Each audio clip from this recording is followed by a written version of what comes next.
सत्यनिष्ठ राजा मोर ध्वज, इनका डंका बजने लगा पूरे दुनिया में। इनके जैसा राजा, इनके जैसा दानी, इनके जैसा धर्मनिष्ठ ना भूतो ना भविष्य। कि संत जब परम संत तुम्हें मिल जावे उस समय उस संत की इतनी आदर सत्कार और आज्ञा का पालन करना। यदि सिर भी मांगे नाटना नहीं, सिर मांगे टाला नहीं। मोर ध्वज लख ले, मोर ध्वज को देख लो।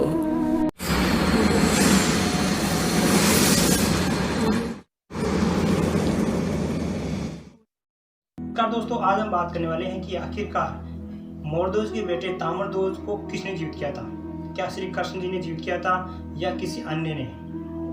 तो इसी टॉपिक पर हम बात करने वाले हैं और आपको वास्तविकता से रूबरू भी करवाएंगे कि आखिरकार उस घटना के पीछे की कहानी क्या है। तो आइए वीडियो शुरू करते हैं और जानते हैं इस विषय पर दो धार्मिक गुरुओं के विचार। तो एक तरफ है अनिरुद्ध आचार्य जी और दूसरी तरफ है संत रामपाल जी। तो पहले हम जानते हैं अनिरुद्ध आचार्य जी के विचार इस विषय पर। एक दिन जब भगवान श्री कृष्ण थे तब अर्जुन ने कहा, चूंकि धर्मराज युधिष्ठिर ने यज्ञ किया था, उस यज्ञ में सबको भोजन, लाखों लोगों को भोजन कराया था और इतना दान दिया गया था कि ब्राह्मण लेकर जा ना सके, कुछ छोड़कर चले गए। एक दिन अर्जुन ने बड़े अहंकार से कहा कि कन्हैया, आज तक मेरे भैया जैसा यज्ञ और दान आज तक किसी ने किया है। तो भगवान है। जब अर्जुन ने कहा कि मेरे भाई युधिष्ठिर जैसा यज्ञ, इनके जैसा है कोई धर्मात्मा दानी, तब भगवान मुस्कुरा के बोले, अर्जुन तुम्हारे भाई का नाम तो दानियों में सबसे नीचे है। अब अर्जुन को बड़ा बुरा लगा, इतना दान करने के बाद भी लिस्ट में नीचे नाम। तो अर्जुन ने कहा, फिर ऊपर किसका नाम है। भगवान ने कहा, आप अर्जुन तुम मत सुनो, अपना काम करते रहो। नहीं प्रभु बताओ ऊपर नाम किसका है। तब भगवान ने कहा, सबसे ऊपर नाम है मेरे प्यारे भक्त मोर ध्वज का। अर्जुन को बड़ा बुरा लगा। अर्जुन को लगा कि मेरे भाई से बड़ा दानी, उनको डाउट था कि मेरे भैया से बड़ा दानी हो नहीं सकता। अर्जुन बोले, प्रभु हमें देखना है कि वो कैसा दानी है, क्या दे सकता है। अरे हमारे भाई ने क्या नहीं दिया, धर्मराज युधिष्ठिर ने इतना दिया, पंडित जी ले जा ना सके, ऐसा वो क्या दे सकता है। अर्जुन मानने को तैयार नहीं थे। मैं नहीं मानता कि वो दानी है। भगवान बोले, तो परीक्षा ले लो। भगवान ने कहा ले लो। अर्जुन ने कहा, आपके सहयोग के बिना परीक्षा संभव नहीं है। तो प्लान बनाया गया, यमराज जी को बुलाया गया, यमराज को शेर बना दिया गया, तुम शेर बन जाओ। बूढ़े शेर, दांत टूट गए सारे, और अर्जुन ब्राह्मण बन गए और भगवान श्री कृष्ण भी ब्राह्मण बन गए। दो पंडित जी और एक शेर, तीनों चले मोर ध्वज के द्वार पर। भिक्षाम देही, भिक्षाम देही, हे राजन हमें भिक्षा दो। तुरंत राजा दौड़कर आए, ब्राह्मण आइए आइए आइए, स्वागत है, मेरे तो भाग्य खुल गए, आप जैसे दिव्य ब्राह्मणों का पदार्पण घर में हुआ। आए, मोर ध्वज ने चरण धो करके, ब्राह्मण घर में कभी भी आए तो अपना अहंकार त्याग करके उसके चरण धोकर उसको अंदर ले जाइएगा। जब उसके चरण धोकर अंदर ले जाएंगे तो आपके सारे समस्त पाप नष्ट हो जाएंगे। भगवान श्री कृष्ण आए हैं और उनको मोर ध्वज ने बिठाया है, चरण धोए हैं और चरण धो करके भोजन।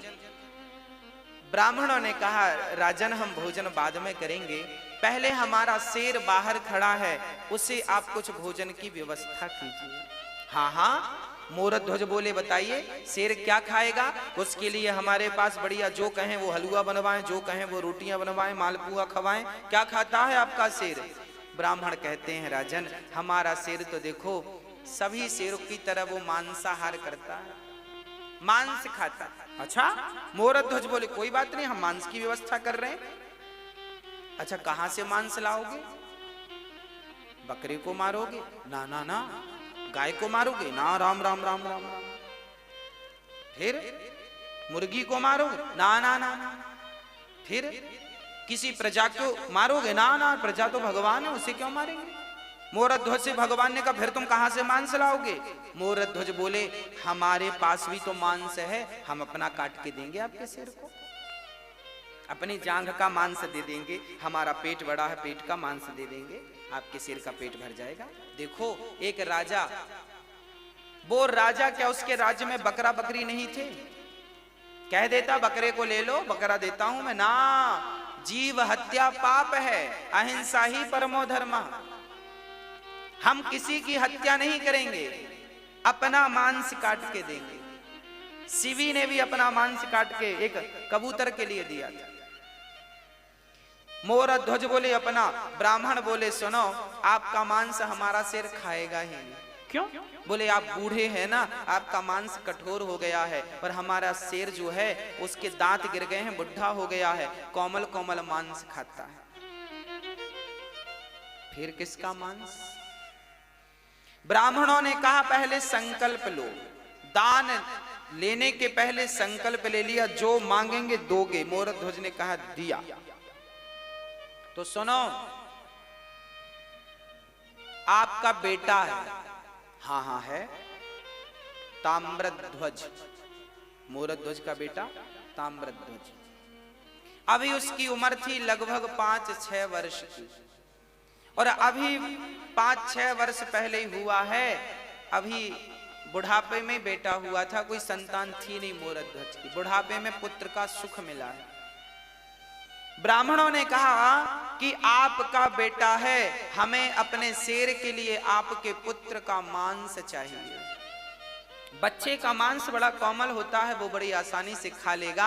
आप जल्दी से अपने बेटे को लाइए और उसे खड़ा करिए, और सुनो हमारे शेर के दांत गिर गए हैं तो मांस फाड़ नहीं सकता, इसलिए आप दोनों पति पत्नी अपने बच्चे को बीच से आरे से चीर करके फाड़िए और फाड़ करके मेरे शेर को डालिए।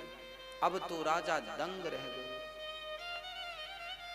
राजा कुछ समझ ना पाए।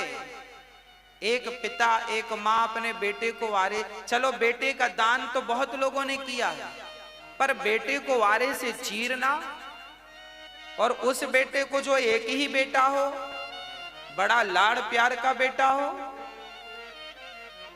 अब तो राजा का दिल जोर जोर से धड़कने लगा। समस्या ये नहीं थी कि बेटे को आरे से चीरना है, समस्या तो राजा के सामने यह थी कि बेटे को जबरदस्ती यदि फाड़ेंगे तो बाल हत्या का पाप लगेगा। किसी को जबरदस्ती मारेंगे तो पाप नहीं लगेगा। तभी देखो हमारे यहां धर्म कैसा है। वो नन्हा सा बालक जो मोर ताम्रध्वज था, वो दौड़ कर आया और पिता से कहने लगा, पिताजी इतना क्या सोचते हैं? आप यही सोच रहे हैं ना कि मैं तैयार हूं अपना मांस देने को या नहीं? राजा बोले, हाँ बेटा, मैं यही सोच, मेरा धर्म संकट यह था कि मैं आपको जबरदस्ती पकड़कर काट दूं, पाप लगेगा। तब ताम्रध्वज ने कहा, वाह पिताजी, अरे पुत्र का जन्म ही इसलिए होता है कि वो पिता के धर्म की रक्षा करे। जिस पुत्र ने अपने पिता के धर्म की रक्षा नहीं की, उस पुत्र का पुत्र होना व्यर्थ है, क्योंकि आपने अपने पिता के धर्म की रक्षा नहीं की। उस बेटे ने कहा, पिताजी आज आपका धर्म ना चला जाए, इसलिए अपने धर्म को बचाइए। बेटा चला गया तो कल दूसरा बेटा आ जाएगा, पर धर्म चला गया तो दोबारा धर्म लौट कर नहीं आएगा। इसलिए धर्मो रक्षति रक्षित, धर्म की रक्षा करो।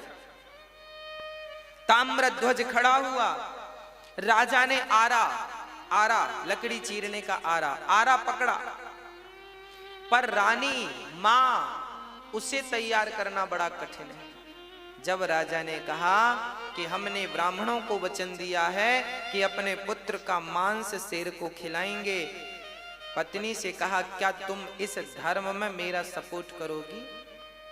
अच्छा, वो भी कह देती कि मेरा बेटा है, आपकी बस थोड़ी है। वो कहती मेरा भी अधिकार है, मैं नहीं मरने दूंगी इसे, तो भी धर्म का। फिर भी राजा अपने वचन को पूरा नहीं कर सकते थे। पर देखिएगा, तब का पति, तब की पत्नी और तब के पुत्र कैसे हुआ करते थे। पत्नी ने कहा, स्वामी जी आप अपने धर्म की रक्षा कीजिए, मेरे तो वैसे 100 बेटे आपके धर्म के लिए बलिदान हैं, कुर्बान हैं।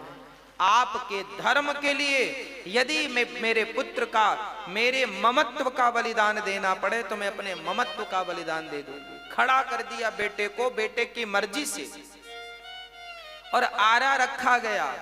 आरा चीर करके अब आरा सिर पे रखा, और जैसे ही आरा चलाने लगे उस नन्हे से बच्चे ने कहा, पिताजी एक पल के लिए रुक जाइए, माँ रुक जाइए।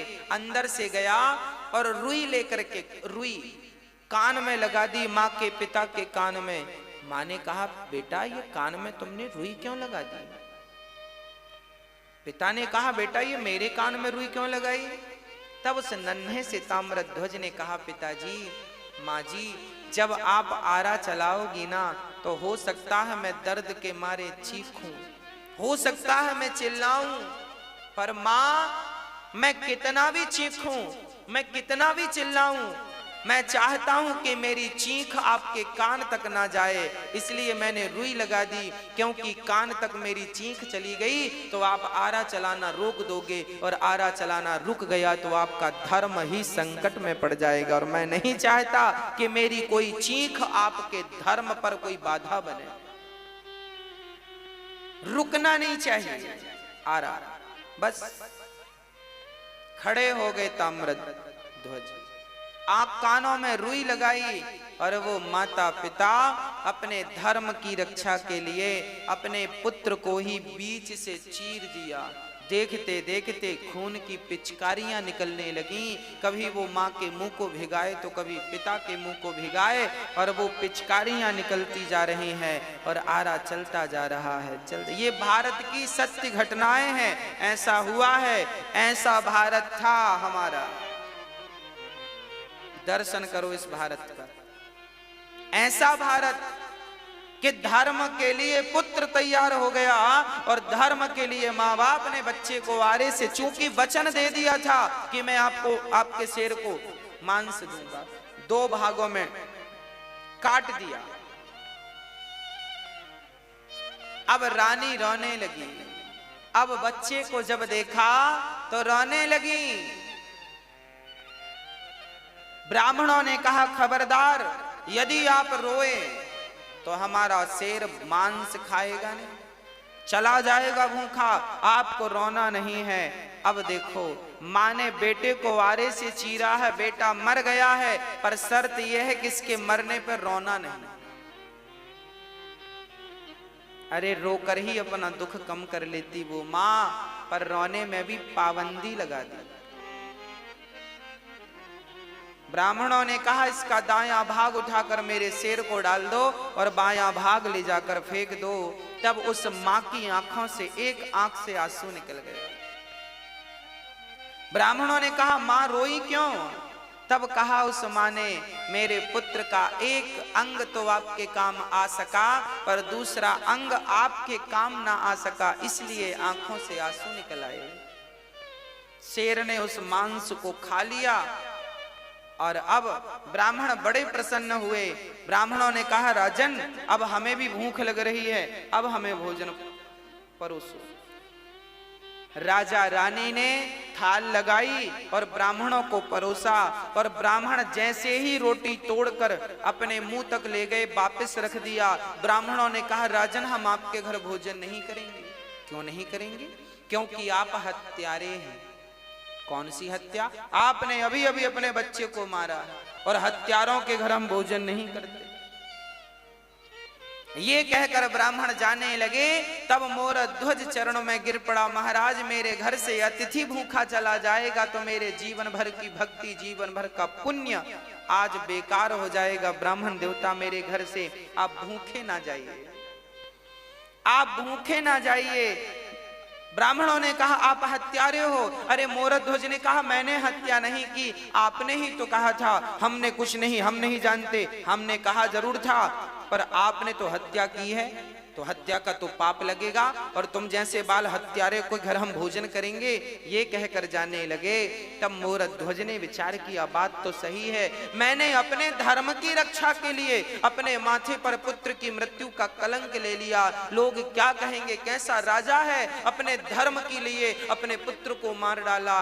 ये कहकर राजा रोने लगे, हे विधाता कैसी कठिन परीक्षा ले रहे हो, ये हत्या का पाप मेरे माथे पे लगेगा तो मैं कैसे जीवित रहूंगा। ये कहकर कि राजा मूर्छित हुए, और जब होश आया तो उन राजा ने कहा, हे विधाता, हे ईश्वर, यदि मैंने आज तक सपने में किसी का दिल ना दुखाया हो और मेरे घर से कोई अतिथि आज तक संतुष्ट होके ना गया हो, मैंने सदा संतुष्ट करके भेजा है सबको, आज तक यदि मेरी सेवा पूजा से आप प्रसन्न हैं तो हे नाथ मुझे से धर्म संकट से उबारिए। और कहते कहते मोरध्वज ने कहा, बेटा ताम्रध्वज, एक बार तूने मर करके अपने पिता के धर्म को बचाया है, पुत्र एक बार जीवित होकर अपने पिता के धर्म को बचा ले। यदि आज तू जीवित नहीं हुआ तो तेरे पिता का धर्म चला जाएगा, तेरी मृत्यु व्यर्थ हो जाएगी। ये कहकर मोरध्वज नीचे गिरे। तभी अंदर से आवाज आ गई, पिताजी मैं मरकर भी आपके धर्म की रक्षा करूंगा और जिंदा होकर भी आपके धर्म की रक्षा करूंगा। अंदर से दौड़ता हुआ उनका बेटा आया और पिता ने हृदय से लगा लिया और पलट कर देखा तो ना वहां कोई शेर था, ना कोई ब्राह्मण थे, वहां तो स्वयं भगवान श्री कृष्ण शंख चक्र गदा पद्म लेकर के खड़े थे, चतुर्भुज रूप में खड़े थे। अर्जुन की आंखों में आंसू गिर रहे थे, झरझर आंसू निरंतर गिर रहे। मोरध्वज बोले, प्रभु आप? हाँ। मोरध्वज रोने लगे, वाह प्रभु, क्या आपको भी मुझ पर भरोसा नहीं था जो आप मेरी परीक्षा लेने चले आए? अरे कम से कम आपको तो भरोसा होना चाहिए था। भगवान रोने लगे, मोरध्वज यदि मैं सबसे कहता कि तू सबसे बड़ा दानी है तो कौन मानता, पर आज तूने साबित करके सिद्ध करके दिखा दिया कि इस धरा पर, इस सृष्टि पर आपके जैसा दानी ना भूतो ना भविष्यति, ना हुआ था, ना हुआ है, ना कभी होगा। अब तो हृदय से लगा लिया भगवान ने। आइए इसी विषय पर जानते हैं संत रामपाल जी के विचार। पुण्यात्माओं, श्री कृष्ण जी और अर्जुन मोरध्वज राजा के घर चले गए एक साधु रूप बना के। उस दिन मोरध्वज अपने पुत्र ताम्रध्वज को राज्य अभिषेक कर रहा था और साधु संतों के वहाँ आगमन को बहुत शुभ मानते हैं। ऐसे शुभ अवसर पर उनका आशीर्वाद प्राप्त करते हैं।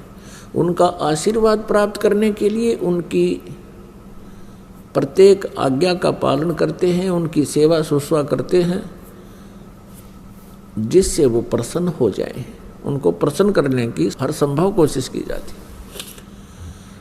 तो श्री कृष्ण जी ने एक माया से, अपनी सिद्धि से एक सिंह बना लिया, शेर बना लिया, और दोनों पहुंच गए राजा मोरध्वज के बाग में।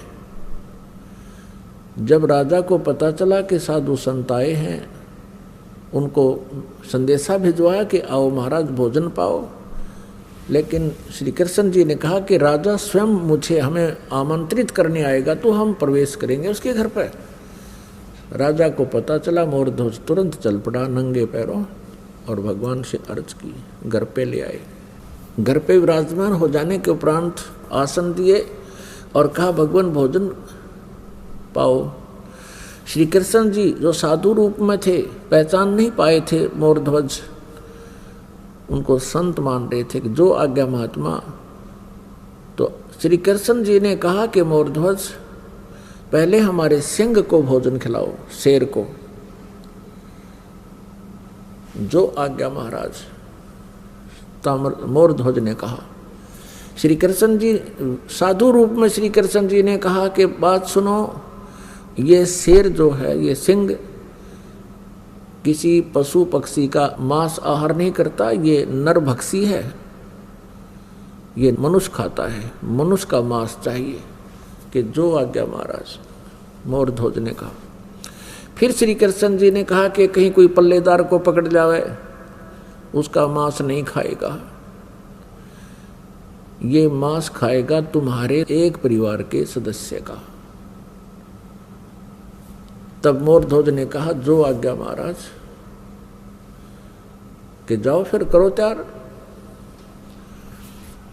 अब मोरध्वज ने ताम्रध्वज और रानी से कहा कि साधु महात्मा आए हैं, उनकी कंडीशन है कि वो पहले सिंह को भोजन कराना है और शेर मांस मनुष्य का खाएगा, और यहाँ तक भी उन्होंने कह दिया है कि ये मांस आपके घर के सदस्य का ही खाएगा। मोरध्वज जी ने कहा कि देखो पुत्र सियाना हो गया, युवा हो गया है, राज्य अभिषेक अभी इसको कर देते हैं, ये अपना राज्य संभालेगा, तुम माँ और पुत्र दोनों राज्य करना, और मेरा काम पूरा हो चुका है, और मैं साधुओं के सिंह का भोजन बन जाता हूँ।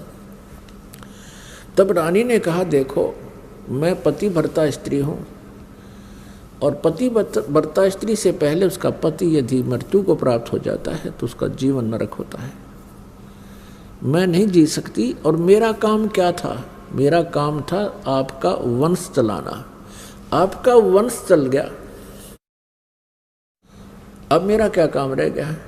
लड़के का ब्याह कर लेना, दोनों पिता पुत्र अपना कार्य कर, राज्य संभालो, बच्चा अयाना है, ये राजकाज को ढंग से नहीं समझ पाएगा, आप इनकी हेल्प करते रहना, और मुझे आहार बनने दो सिंह का। तब लड़का कहता है ताम्रध्वज के माता पिता, मैं माता पिता के ऋण से मुक्त नहीं हो पाया हूँ, अभी तक तो मेरी आपने सेवा ही सेवा की है, मैं तो आपकी कुछ सेवा कर नहीं सका, इसलिए मैं सिंह का आहार बनूंगा, आप मुझे पितर ऋण से मुक्त होने दीजिए। अब वहां भगवान श्री कृष्ण से जो साधु रूप में बैठे थे उनसे आकर कहा, उन्होंने सारी कहानी फिर दोबारा दोहराई और कहा भगवान आप ही फैसला कर दो। तब श्री कृष्ण साधु वेश में विराजमान श्री कृष्ण जी ने कहा कि राजा और रानी यानी अपने पुत्र ताम्रध्वज को आरे से 2 फाड़ करें, और तुम्हारे पुत्र का मांस ये शेर खाओगा, सिंह खाओगा। जो आज्ञा, आरा उठा लिया, एक तरफ माँ खड़ी होगी, एक तरफ पिता, और लड़का लिया बिठा, और एक बात और कही कि यदि किसी के भी तुम्हारे आंसू आ गए, तीनों में से सिंह भोजन नहीं करेगा। अगदी जो आज्ञा आपकी। तो जब वो चीरने लगे, कहा कि इसको 2 फाड़ कर दो, बायां लेफ्ट जो है पार्ट ऑफ बॉडी, बायां हिस्सा शरीर का शेर नहीं खाएगा, ये अपवित्र है, केवल दायां हिस्सा ही खाएगा, बाएं को फेंक देना, दाएं को उठाकर पकाना है। ये बात सुनकर के उस समय आरा चल रहा था, ताम्रध्वज की आंखों में आंसू आ गए।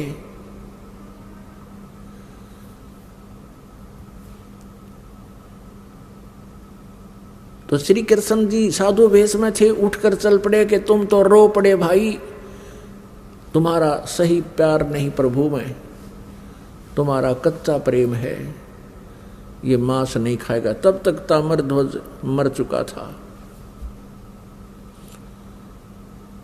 अब मोरध्वज कहता है कि हे भगवान, बालक था, इसको समझ नहीं थी, मुझे चीर लो, मैं नहीं रोऊंगा। तब रानी कहती है आप रूठ को मत जाओ, मुझे आहार बना लो, हम नहीं रोएंगे। बालक था। इस बात से वो बड़ा प्रसन्न हुआ। श्री कृष्ण जी साधु रूप में वापस आकर बैठ गया और लड़के को जीवित कर दिया। तब लड़का जीवित हो गया। ताम्रध्वज ने कहा कि प्रभु मैं रोया इसलिए था, मैं कोई इसलिए नहीं रोया था कि मेरी जान जा रही है, मैं इसलिए रोया था कि मैं इतना नीच व्यक्ति हूँ कि मेरा आधा ही बॉडी, आधा ही शरीर आपके काम आया, मैं तो इसलिए रो रहा था। अब उसको जीवित कर दिया। अपने आत्माओं, इन कथाओं से हमने बहुत कुछ सीखना होता है। अब ये तो कुर्बानियां की मोरध्वज जी ने श्री कृष्ण जी के लिए, एक परम संत पूर्ण परमात्मा मानकर। अब उनका कोई से का कल्याण नहीं हो सकता था, ना श्री कृष्ण का कल्याण हुआ, ना श्री कृष्ण उनका कल्याण कर सकते थे। लड़के को जीवित कर देना, इन प्रभुओं में गॉड पावर होती है, जैसे इन्वर्टर वाली। एक इन्वर्टर की क्षमता होती है, वो केवल 2 बल्ब भी जगा सकता है। एक इन्वर्टर की ऐसी क्षमता होती है कि वो कूलर भी चला दे, 2-3 बल्ब भी चला दे, और कोई छोटी मोटी हैंड पंप की मोटर भी चला दे, आधे हॉर्सपावर की। लेकिन फिर भी वो अक्षमता उसकी कंप्लीट नहीं, पूर्ण नहीं होती, पर्याप्त नहीं है। और थर्मल प्लांट से 3 फेज की लाइट चला दे, डूंडा ठा देते 10 हॉर्सपावर की मोटर हो और पूरे पंडाल में चमका दे। तो ऐसे अंतर है इन भगवानों में। अब यहाँ आप जी के लिए इसका एक निष्कर्ष निकाला है परमेश्वर कबीर जी ने। कहते हैं, महिमा की जय संत की, तन मन धन सब दे, शर्मांगे टाड़ा नहीं, मोर ध्वज लख ले। कि संत, जब परम संत तुम्हें मिल जावा उस समय, उस संत की इतनी आदर सत्कार और आज्ञा का पालन करना। यदि सिर भी मांगे, नाटना नहीं, सिर मांगे टाला नहीं, मोर ध्वज लख ले, मोर ध्वज को देख लो। आज के लिए बस इतना ही। मिलते हैं ऐसे नेक्स्ट वीडियो में, तब तक के लिए धन्यवाद।